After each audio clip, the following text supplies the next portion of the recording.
Hey guys, welcome back. Welcome back. I'm Amber, and I have something I want to talk to you about.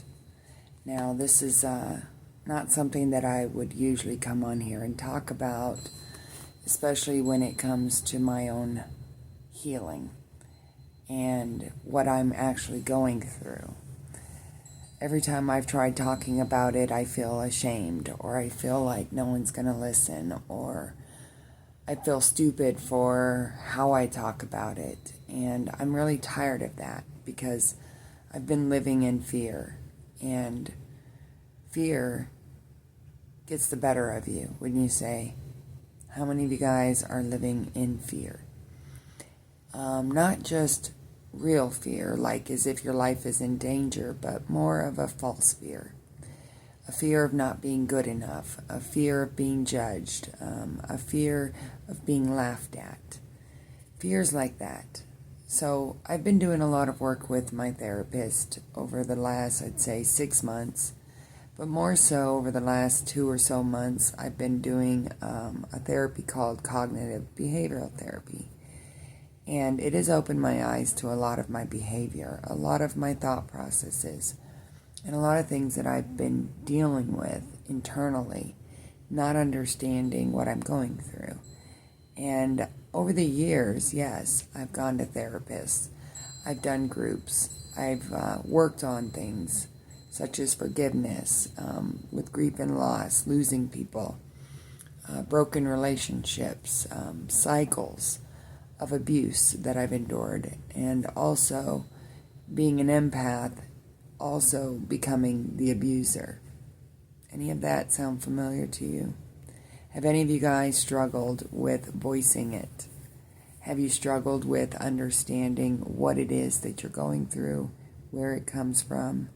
Actually sitting down and looking at yourself in the mirror and asking yourself, why am I this way? Well, I'm here to tell you a little story and also enlighten you on this book. If you guys have never heard of this book, or you're interested in anything that I have to say, I've also done videos on here on YouTube from this book. One of them was Permission to Break Your Heart. I've also read things in here based on what fear is, phobias. I mean, fear makes you sick. Fear actually can, not scientifically proven yet, it says in here, but it can actually lead to cancer, or at least spur on cancer. It can spur on illness, chronic illness. It can spur on heart attack. Let's see, not sleeping well, weight gain, catching colds and other infections, feeling dizzy for no reason. You experience backaches and headaches.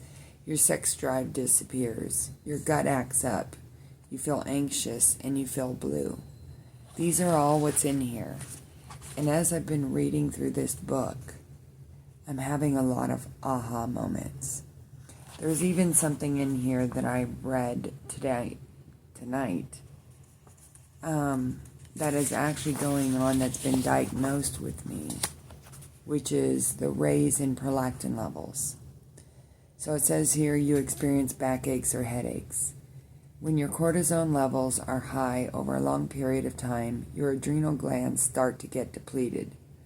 This raises prolactin levels, increasing the body's sensitivity to pain, such as backaches and muscle aches.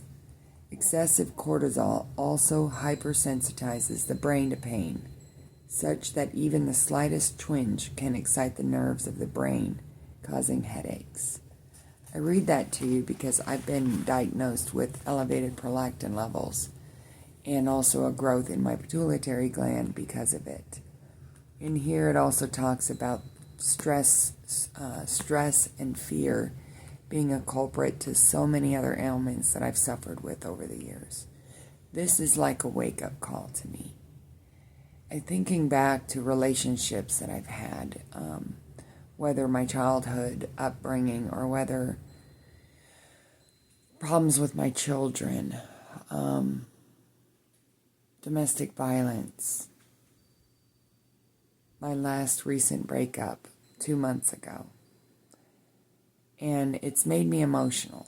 So emotional that I can't sleep tonight. So emotional that before I hang up this video or let you go, I want to read for you from the book, The Fear Cure by Lisa Rankin. This made me cry at the end of it, and it was like another aha moment to my own behavior. How many of you guys have made mistakes and been able to admit when you're wrong? Sometimes we don't think we're wrong. Sometimes we don't know why our behavior causes us to behave this way, or why we say stupid things, or why we react to stupid things. And some of the things are really, really stupid. You know, the last time my boyfriend and I got into a fight, my ex, he said he didn't want to break up over stupid things. But yet we still broke up because I let my fear get in the way. Because I let my insecurities get in the way. And on top of it, I was reacting in the only way that I knew, subconsciously, unconsciously.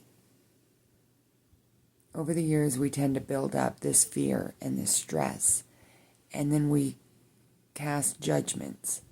We make assumptions. We think we're mind reading, that we can read people, and we react. It's like automatic. I don't know how many years I've lived in my emotions. I feel an emotion, and then I react. I'm tired of living that way. For years, I've tried to understand my behavior. For years, I've talked with therapists. For years, I've gone to groups. And over the last 8 years, in 2017 was when my reality hit me about the seriousness of domestic violence. My ex, Jake and Sally's father, whom I left in 2011. And I dove deep into depression. I dove deep into research about the topics, so much that it engulfed my whole life. I let it override my judgments. I let fear overtake me. And I've lived in this state of hyper-vigilance, protecting myself. And there is a time in our lives that we have to finally say, enough is enough. I've built up helping the good people, to be a voice for domestic violence, to one day open a home to help more victims. Mostly with escape planning. It took me 5 years to plan my escape. And after I left, I took my kids with me. I fought back. And I don't know if it's the way I've presented my cases or the way I've talked about it to people, the way I've asked for help, pleaded for help. But for some reason, my kids have not been returned. And I live with that every single day. I live in my mind, worst case scenarios, fear factor, stress over whether they're safe or not. And here we are, all these years later. My kids are still in the home with whom I left. The courts have not listened to me so much that I gave up on the court system. I built up my own cases, learned law, fought back, and yet still was never enough for the judge. I'm telling you all this because it leads up to why we are the way we are. What makes us fight so hard? What makes us believe that everything we're going through is the right thing? What if we're supposed to just let things be? To stop trying to control the situation and let things play out the way that they should. Meanwhile, all the while, working on yourself. Seeing your patterns, doing the work to change those habits. That's why I started the Grief Looks Good on You workbook. It was a 30-day transformational workbook on learning how to change habits, mostly through healing arts, which is reading, writing, and drawing. Instead of reacting, I turned all my anger and my sadness and my depression and my fear into my art projects, into creating events, into making t-shirts and logos, and helping organizations and other people to see a better way of dealing with trauma. I like to think that I've helped a lot of people. But lately I haven't even been able to feel that good about it because I'm not seeing results. Maybe because I'm still living in that fear. Maybe it's because I'm trying too hard to get people to like me. You know? Enough is enough, right? Sometimes it's hard to take a hard look at yourself and say, where am I going wrong? Where do I fit into this equation? What am I doing that is pushing everyone away? Why am I still alone? I'm here to tell you you're not alone. I'm here to tell you that there is hope. That there is a way to get out of your head. There is a way to let things go. There is a way to let go of control. But first, it starts with you. You must sit down with yourself and ask the hard questions. What is it that I'm afraid of? What is it that I'm scared to lose? What am I doing to repeat the same patterns over and over again? This book, as soon as I found it, and I couldn't tell you how I wound up with this book. I think I found it at Goodwill or something. But this book, just reading it, has brought up so many memories, so many aha moments of going, wow, was that really me? Wow, have I really been living in this fear this long? Is this really why I'm sick? And why I've had headaches and constantly in pain and having these negative thoughts, no sleep, feeling anxious all the time? Well, it is. It's the truth. It's the truth that I didn't want to accept before. It takes going through something traumatic before we wake up to the reality of the trauma.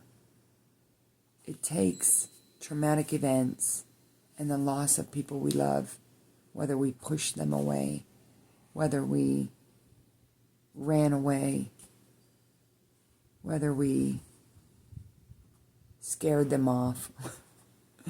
It takes all of these traumas and these things to happen to us in order to wake us up. I'm fully awake. I've been awake. I just didn't want to look at myself. I didn't want to look at what my underlying problem was, which more people should take an active role in their own recovery, in figuring it out, because some places they just don't care anymore. Some places they're out of funding. Some places they just don't have the right resources. Over the years, over the last 8 years, I've built up my own resources. I fought my own battles. I've tried doing this alone. It took my breakup of my last relationship 2 months ago to wake me up to going, okay, something is seriously going on within me. I don't like how I've reacted. I don't like how I've behaved. And I know that there has to be something more to why I'm behaving this way. There has to be something in my past, maybe my childhood, that I'm still holding on to. I'm human, having a human experience. I make mistakes. We all do. Sometimes it's unconscious and we don't know we're doing it. But once we're made aware of it, whether it's reading it in a book, whether someone comes outright and tells you, that is when it's time to stop blaming. I never really blamed anybody. I've looked at it as excuses, Well, if you wouldn't have done this, I wouldn't have reacted this way. If you hadn't have cheated on me, I wouldn't be untrustworthy. I wouldn't have these fears. I wouldn't have these thoughts. But the underlying reason is it lies within me. My own reactions are caused by my own insecurities, by my own fears, by my own stressors of not being able to trust myself, let alone trusting others. I'm working with my therapist right now on trust. It's been difficult to look at it, and it's been difficult to do the homework, and sometimes I don't want to do it. But then I think about my Grief Looks Good on Me workbook. I figured after I made it, I said, if I'm going to hand them out, I need to do it myself. So I did. I sat down and I did the workbook. It was pretty amazing, bringing up things from my childhood and reading poetry and writing again and learning how to get in touch with myself again. And that's kind of what this book has done for me. I know I've babbled on a lot, but I'm hoping that something that I say in this video or something that I read for you in here is going to click with you. And maybe it'll encourage you to buy this book and work on it, because there's a lot of stuff in here. There's so much information in here about ourselves and how to cure our fear, how to have our inner pilot light shine. So what I want to talk to you about right now, and what I'm going to read for you, is putting on your inner pilot light and trusting yourself. There's a thing called your small self. Okay, it's right here. I've never heard of it before, but it is so inspirational that it's hard to not look at it. Okay? So what I want to do is, I want to just read for you, okay? I'm going to read for you, and then I'm going to let you go. This video might go on for a little bit longer, but I feel called to read this for you because I think that there's going to be something in here that's going to give you that aha moment like it did for me. And then maybe after I do this video, I'll be able to go to sleep knowing that I got it out. I'm Amber with Helping the Good People in Tucson, Arizona. I'm a human, having a human experience. I make mistakes. I mess up. I say things that piss people off all the time. I mean well. I really do. But I have a lot of internal issues that I've been dealing with since childhood, ranging from abandonment, sexual abuse. What else? Those are just two things that just popped in my head. I could give you a whole list of things based on my trauma. But I'll just leave it at that, okay? So I'm just going to read for you. Give me one moment. Okay, I had to adjust the camera a little bit. It's called Your Small Self. I hope that you're still here. And I hope that you're understanding what I'm saying. Because I really don't know how else to say it except for I'm learning. While I'm learning, I'm also teaching you what I'm learning and what's helped me. So I'm going to jump right in and just read. Your small self doesn't need your judgment. It needs you to be your bigger self by acknowledging and tending it, rather than rejecting it or dismissing it. Your small self tends to be very frightened and is often reacting unconsciously to things that happen in your childhood. But your small self also develops in reaction to societal influences, adult traumas, and all the ways we try to protect our self-image, our limiting beliefs, our relationships, our security, and our worldview. Any unhealed traumas from your past trigger false fears in the present, and your small self wants to ensure that you do a good job protecting what it values. This part of you tends to be irrational and psychologically immature. As a result, it chatters away 24/7, filling your mind with false fear, thoughts, not because it's bad, but simply because it's a childish, hurt, scared, overprotective part of your psyche. As your small self adopts all sorts of additional reasons to be afraid, in its quiet, in its quest to feel safe, you get a full spectrum barrage of false fear erupting from this voice.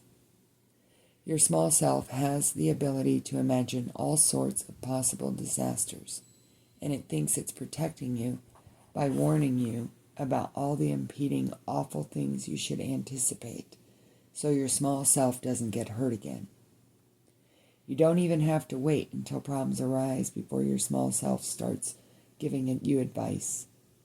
It's already anticipating everything that could go wrong before anything bad even happens.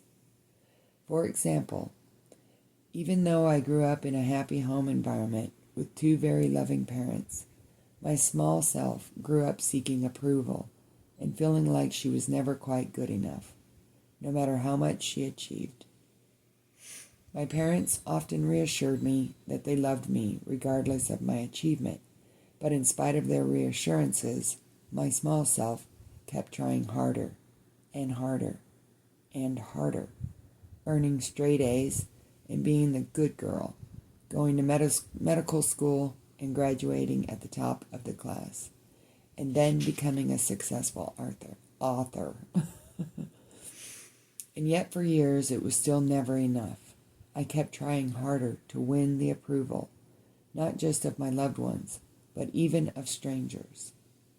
Although I became aware of and was able to abort this unhealthy pattern in my professional life, it kept on running my personal life. I was trying harder and harder to win the approval of the men in my life, but no matter how much I sacrificed myself to demonstrate my devotion, I wasn't feeling loved enough in return. It wasn't the fault of the men. They were doing everything they could to love me, but none of them could heal my childhood wound. With the help of my therapist, I was able to trace that pain back to my earliest childhood. I discovered that my small self was running the show in many of my relationships with men because false fear was driving her. When I tried hard to please a man and didn't feel appreciated, I would let my small self take the wheel and dictate my behavior in ways that my boyfriend perceived as irrational. They were right. My reactions were out of proportion to what was happening in present time because my small self was reacting, not just to the present, but to old, deep hurt, and as a result, unnecessary stress responses were triggered. Once I was aware of how fear was sabotaging my relationships, I was able to use the realization fear granted me in order to break old patterns. I realized that when my small self felt insecure in a relationship, my childhood fear of rejection led me to cling and grasp, which only pushed healthy people away. Once I recognized the pattern and where it came from, I was able to heal these childhood wounds. My goal now is to let my inner pilot light call the shots in my relationships instead. In this way, my fear was a blessing. It was a billboard announcing to me how I was creating my own suffering and how I might shift those unhealthy patterns. While I still struggle with my small self, I'm on my way to healthier relationships, so I experience fewer stress responses in my relationship life, and I'm able to make more courageous decisions. This was that lady's story. So I'm going to keep reading. Unless you've done loads of therapy, and maybe even then, your small self probably still takes the wheel and dictates your behavior when he or she gets scared. Your small self tends to have its favorite scripts, and it repeats them over and over and over again. It's always worried about abandonment and rejection, because most of us never felt quite secure in the love of our parents, no matter how great mom and dad were. It's always worried about money, even if there's plenty of money in the bank, because most of us have unhealed childhood issues around financial security, even if we grew up wealthy. we were probably taught that we had to guard against financial loss. Your small self likes to tell you that you shouldn't make yourself vulnerable, because if you trust people, they could break your heart. Your small self is insecure, self-conscious, and self-absorbed, always trying to enforce the fear-based rules you learned in childhood. Your small self should not be automatically trusted to give you wise counsel, yet many people let this voice rule their lives, even without questioning it. While these are all opportunities to let fear point to areas that need healing in your life, the tricky part is recognizing when your small self takes the wheel and acknowledging that it can't be trusted to make good decisions. If you're letting your small self guide your behavior, you've turned over your power to an unreliable advisor. And to make matters worse, your small self is unaware of its limitations. It thinks it can handle making all your important decisions. And just to make sure you're paying attention, it talks to you all the time. To make things even more confusing, this voice likes to take two sides of an argument, so it will steer you first one way, then the other. Your small self is constantly playing devil's advocate to try to ensure safety and certainty. In The Untethered Soul, Michael Singer writes, "You said to your mind, I want everyone to like me. I don't want anyone to speak badly of me. I want everything I say and do to be acceptable and pleasing to everyone. I don't want anyone to hurt me. I don't want anything to happen that I don't like. And I want everything to happen that I do like."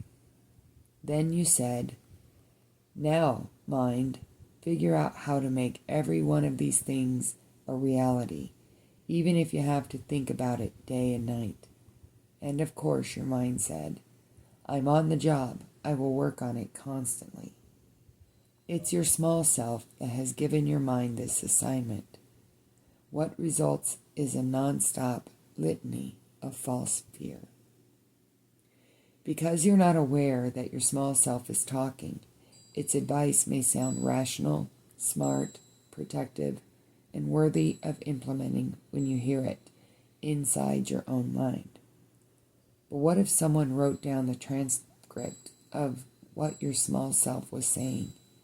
You'd probably find that what you're hearing sounds something like this. "This job sucks. I should quit. My boss doesn't respect me and keeps stealing my ideas. I deserve a promotion, but Bob got promoted instead of me. Bob is a schmuck who kisses ass to get ahead. But wow, it worked for Bob.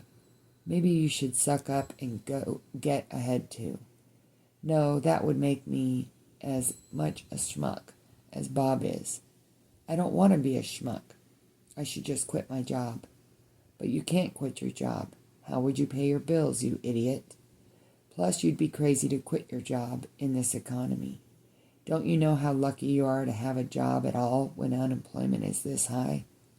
You'd be better off sucking it up like Bob and trying to get ahead so you don't have to work with an asshole boss who doesn't respect you.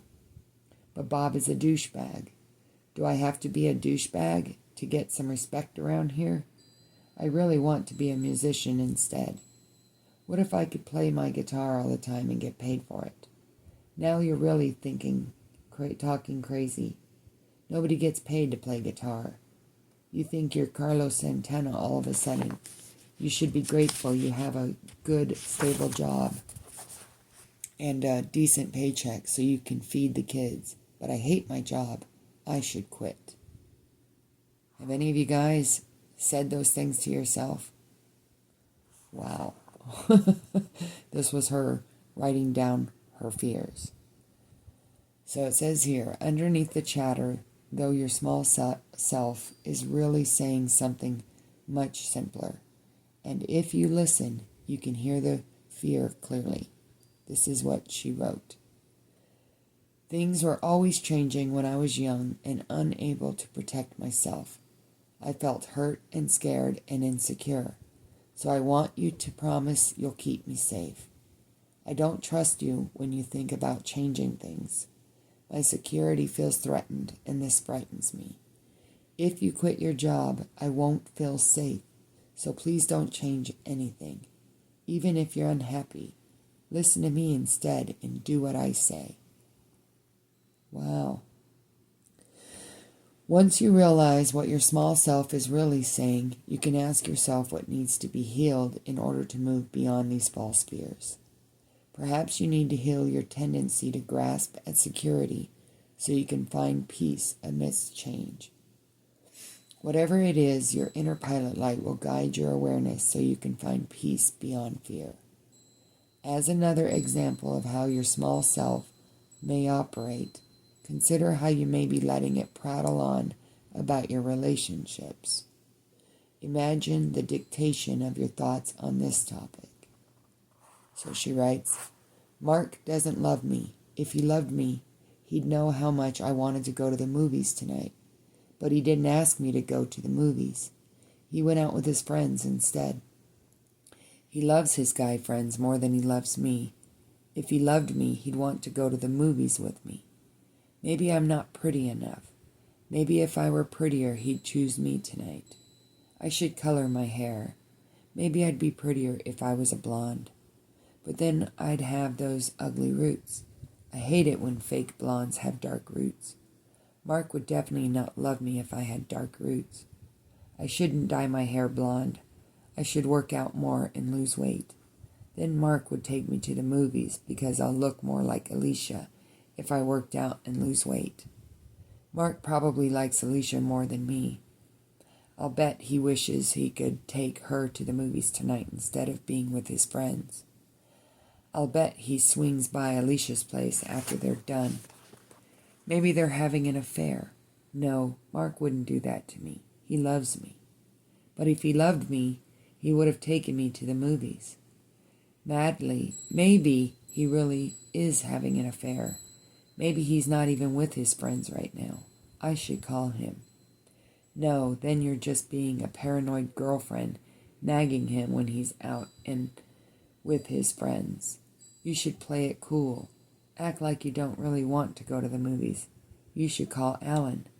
Alan would take you to the movies in a heartbeat. But I don't love Alan. Yeah, but then Mark might think twice about choosing his friends over you. But I love Mark, not Alan. But Alan's really into you. Wouldn't it be nice to get some attention tonight? You should call Alan. This is what she wrote down about her relationship when she got into her fear base.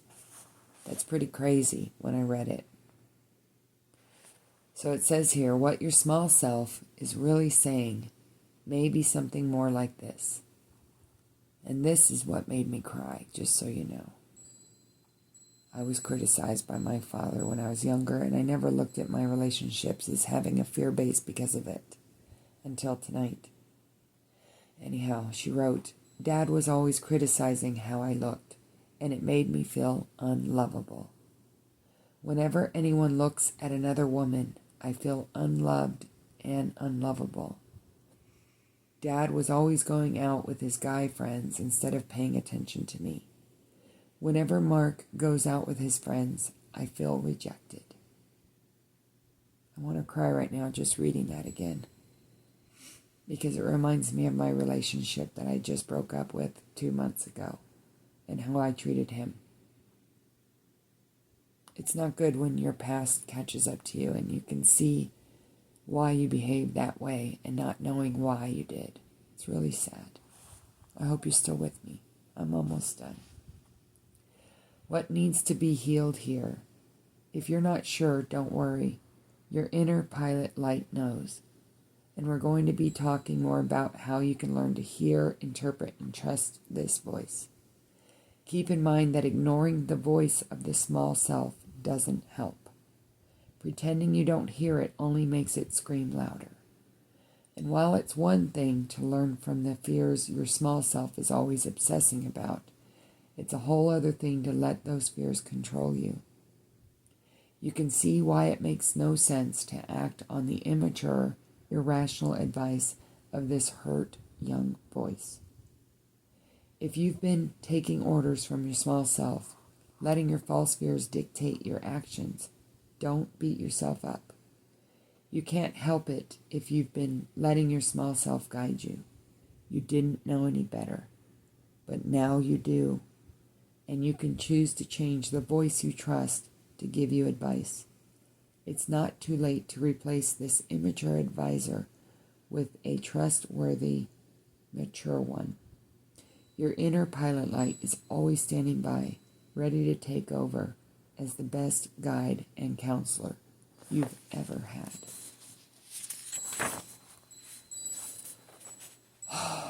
Wow.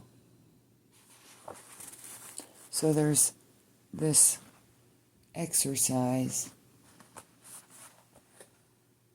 that it talks to you about at the end of this that gives you an idea kind of how to recognize when that small self voice is scared and acting out of control. It says, when you recognize that your small self feels scared and is at risk of acting out, take a time out. If you're in the company of other people, excuse yourself for a moment if you can, even if you have to find a restroom to have privacy. Cry if you need to. Let your small self feel angry or disappointed or betrayed. Then visualize the radiance of your inner pilot light, comforting your small self like a loving grandmother, a guardian angel, or the arms of Mother Earth, holding your small self in her arms. Let her ask your small self what is needed: sleep, comfort, reassurance, permission to have a tantrum, a feeling of safety. Let your inner pilot light tend to it, not in an indulging way, but the way you would comfort a hurt child. Number 2, it says, invite your inner pilot light to see if there's anything the small self and its fears can teach you about what might need loving attention in your life. Number 3, it says, make a mental note of any messages your inner light has to share with you regarding your small self's fears. Put what you uncover on the back burner to be addressed later. In the moment, give priority to making sure your small self feels safe and comforted. Once your small self calms down, it's easier for your inner pilot light to take charge and return to the situation as a mature adult, able to make brave decisions and behave courageously. I know that was a lot to read, and I really hope that you enjoyed this story, and I hope that you took something that helps you, whether it's an awareness of your behavior in your relationships, whether it's something that I said in the reading of that conversation that you have with inside your head that's ongoing without you even knowing it. I know that I have suffered in this for far too long. It's ruined my relationships. It's pushed people away that I've loved. And there's no going back to it. I don't know if I'll ever be forgiven from my ex for the way I behaved or why we broke up. But at least now I can look back and say, I do know now that my behavior has been unacceptable and it's been wrong. And I'm doing my best now to get better, to be better, to understand when my small pilot wants to take over, my small talk voice versus my light voice. This is my story. This is my vulnerability. And this is my fear cure. Being open and honest with you about what I'm going through. Because again, I'm human. And I make mistakes. But I'm doing my best to be a better version of me than I was yesterday. Thank you for watching. Please comment below and let me know if any of it resonated with you. And let me know how you're feeling. Stay tuned. Like, subscribe, and share if you dare.